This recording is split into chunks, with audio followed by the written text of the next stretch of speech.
Assalamualaikum warahmatullahi wabarakatuh. Nama saya Naila Faiza Rahman dari kelas 8 KIN. Saya akan mempresentasikan media pembelajaran Bahasa Indonesia semester 1 tahun ajaran 2020-2021. Materi yang diajarkan di semester 1 ini yang pertama ada teks berita, lalu ada teks iklan poster dan slogan, lalu ada teks puisi, dan yang terakhir ada teks literasi. Yang pertama, teks berita. Apa itu berita? Menurut KBBI, berita merupakan cerita atau keterangan mengenai kejadian maupun peristiwa yang hangat. Kalau menurut saya sendiri, berita merupakan fakta atau peristiwa yang sedang hangat-hangatnya atau bisa dibilang yang sedang ramai dibicarakan dan bisa menimbulkan perhatian dari banyak orang. Syarat berita ada 5. Yang pertama, fakta. Fakta adalah berdasarkan kenyataan yang didapat di kejadian tersebut. Lalu objektif. Objektif adalah sesuai dengan kenyataan yang sebenarnya, tidak boleh dibumbui sama sekali. Yang ketiga, berimbang. Berimbang adalah tidak memihak dan porsinya harus sama. Dan yang keempat adalah lengkap, penulisan adik Simba. Yang kelima adalah akurat, harus tepat dan tidak boleh ada kesalahan sama sekali. Media berita terdiri dari 5. Yang pertama ada internet, lalu ada televisi, ada radio, ada koran, dan ada majalah. Unsur berita terdiri dari adik Simba. A. Apa, di mana, K. Kapan, Si. Siapa, M. Mengapa, dan B. Bagaimana. Kutipan teks. Untuk meningkatkan minat baca warga, Sururi mengedarkan buku. Hak ini terjadi di Kabupaten Banyumas, Purwokerto, Jawa Tengah pada tanggal 28 Mei 2016. Sururi mengedarkan buku menggunakan kuda sehingga disebut kuda pustaka. Pelabuhan Merak dipadati oleh truk-truk pengangkut barang non-sembako pada 10 hari menjelang Lebaran, Sabtu 15 atau 11. Kondisi disebabkan adanya larangan melintas bagi truk non-sembako pada tanggal 21 sampai 25 November. Langkah menyimpulkan berita yang pertama adalah menyimak. Menyimak atau membaca berita. Yang kedua adalah mencatat. Mencatat pokok-pokok adik Simba. Yang ketiga adalah menyampaikan kembali secara lengkap dan ringkas berdasarkan pokok-pokok adik Simba berita. Struktur berita yang pertama ada judul berita, dan yang kedua adalah kepala. Kepala adalah paragraf pembuka yang memuat intisari berita paling menarik. Yang ketiga adalah tubuh. Tubuh adalah isi uraian lengkap yang menjelaskan seluruh unsur adik Simba. Dan yang keempat adalah ekor, atau penutup berupa simpulan atau penegasan ulang. Contoh struktur beritanya, yang pertama judulnya adalah hari ketiga pencarian 4 korban speedboat tenggelam di banggai laut belum ditemukan. Kepalanya, pencarian 4 korban speedboat tenggelam di perairan Kabupaten Banggai Laut, Sulawesi Tengah terus dilakukan. Tubuhnya, helikopter milik Polda Sulteng melakukan pemantauan dan pencarian dari udara, mengangkut personel Polarut. Lalu personel tim SAR gabungan melakukan pencarian menggunakan kapal dan perahu karet. Ekornya, dan akhirnya 4 orang ditemukan selamat, 3 korban lainnya meninggal dunia, dan ketiga korban satu diantaranya merupakan calon wakil bupati Banggai Laut atas nama Asgar Badalia, serta 4 orang lainnya masih dinyatakan hilang. Kaidah-kaidah kebahasaan berita yang pertama adalah penggunaan kata bersifat baku. Contohnya, seorang pelaku kejahatan berhasil melarikan diri. Yang kedua ada penggunaan kalimat langsung sebagai variasi dari kalimat tidak langsungnya. Kalimat ditandai dengan tanda petik dan disertai keterangan penyertanya. Contoh, hingga petang ini di hari ketiga tim SAR gabungan belum menemukan tanda-tanda keempat korban.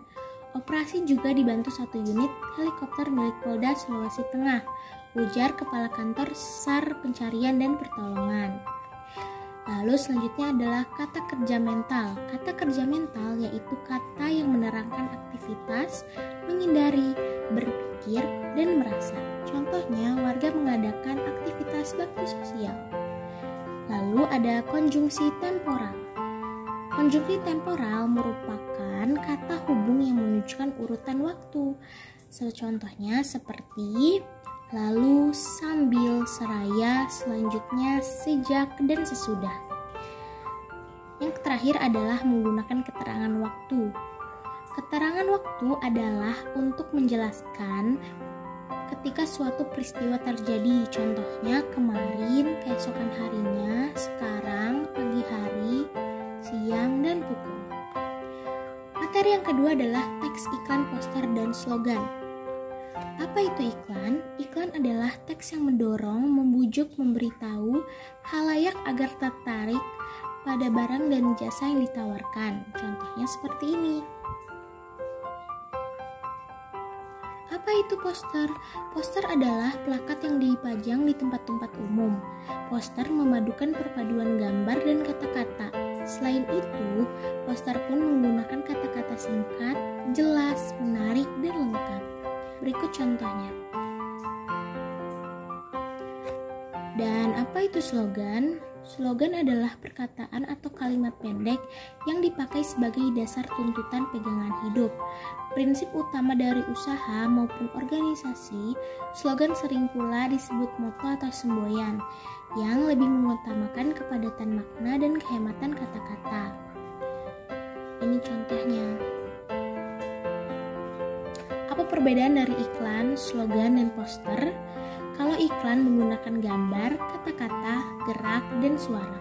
Sedangkan slogan menggunakan gambar, kata-kata, tidak menggunakan gerak dan menggunakan suara. Dan yang terakhir, poster menggunakan gambar dan kata-kata tetapi tidak menggunakan gerak dan suara. Dan iklan juga memadukan unsur gambar dengan kata-kata atau unsur gerak dan suara. Slogan menggunakan unsur kata-kata dan poster mengutamakan gambar dan kata-kata yang dipajang di tempat umum. Unsur-unsur ada 6. Yang pertama, sumber atau pemasang iklan, pesan yaitu informasi yang disampaikan, media sarana yang digunakan, penerima yang menjadi sasaran atau objek iklan, efek perubahan yang terjadi pada diri penerima, dan yang terakhir adalah umpan balik atau tanggapan dari penerima pesan. Contoh unsurnya yaitu sumbernya dari The Coffee Bean and Tea Leaf. Pesannya adalah beli 1 gratis 1 di setiap hari Rabu. Medianya media cetak, penerimanya masyarakat, efeknya jadi lebih segar, umpan baliknya penerima merasa senang. Klasifikasi iklan terdiri dari 2 bagian. Yang pertama, iklan strategis. Iklan strategis digunakan untuk membangun merek atau citra positif suatu perusahaan dan berhubungan dengan lokasi. Kalau iklan taktis, dirancang untuk mendorong konsumen agar segera melakukan respons dengan merek tertentu, pada umumnya iklan. Berikut contohnya. Yang ketiga, materinya adalah teks puisi. Apa itu puisi? Puisi merupakan jenis karya sastra yang berbentuk singkat, berisi kata-kata indah yang digunakan penyair untuk mengekspresikan gagasan dan pikirannya. Unsur lahir puisi yang pertama ada tipografi. Tipografi yaitu puisi seperti halaman yang tidak dipenuhi kata-kata. Hal ini berhubungan dengan pengaturan baris yang tidak selalu dimulai dengan huruf kapital dan diakhiri dengan tanda titik. Contohnya seperti ini. Lalu ada diksi. Diksi yaitu pemilihan kata-kata yang dilakukan oleh penyair dalam puisinya. Kata-kata dalam puisi terkesan lebih sedikit dari karya sastra lainnya, namun memiliki makna yang sangat mendalam. Contohnya, unsur lahir berikutnya adalah imaji. Imaji adalah kata atau susunan kata yang mengungkapkan pengalaman indrawi, misalnya penglihatan, pendengaran, dan perasaan. Imaji mengakibatkan pembaca seakan-akan melihat, mendengar, dan merasakan apa yang dialami penyair. Contohnya, selanjutnya ada kata konkret. Kata konkret adalah kata yang memungkinkan munculnya imaji, karena yang memungkinkan imaji dapat ditangkap dengan indera yang berhubungan dengan kasan atau lambang. salju melambangkan kebukuan cinta, kehampaan hidup. Selanjutnya adalah gaya bahasa, yaitu penggunaan bahasa dengan meningkatkan efek dan menimbulkan konotasi. Dengan bahasa yang memancarkan banyak makna, gaya bahasa disebut juga dengan majas.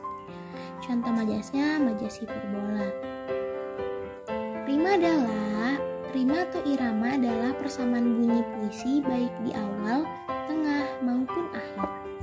Contohnya seperti ini. Atau puisi yang berjudul Pantai Nan Indah. Unsur batin terbagi menjadi 4 bagian. Yang pertama adalah tema atau makna. Tema atau makna merupakan hal yang paling mendalam dalam puisi. Tema atau makna ini dapat dijadikan puisi memiliki kesan dan arti mendalam bagi penulis atau pembacanya. Yang kedua adalah rasa.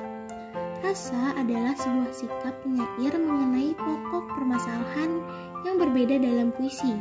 Rasa biasanya berkaitan erat dengan kondisi sosial dan juga psikolog penyair tersebut. Yang ketiga ada nada. Nada merupakan suara dan sikap diungkapkan oleh penyair kepada pembacanya. Dan yang terakhir amanat.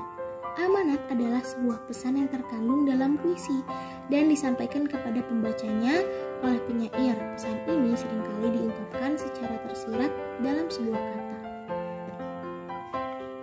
Jenis puisi terbagi menjadi 2. Yang pertama adalah puisi lama dan yang kedua adalah puisi modern.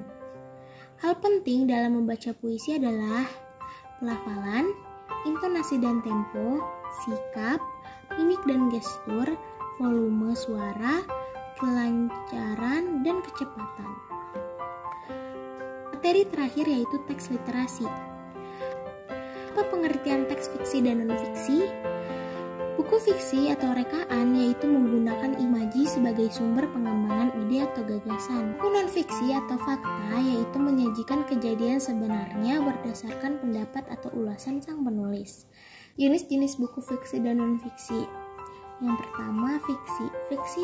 Buku fiksi bukunya itu buku cerita anak, fabel, komik, dongeng, dan novel. Kalau non-fiksi ada buku pelajaran, biografi, laporan ilmiah, esai, jurnal, dan ensiklopedia.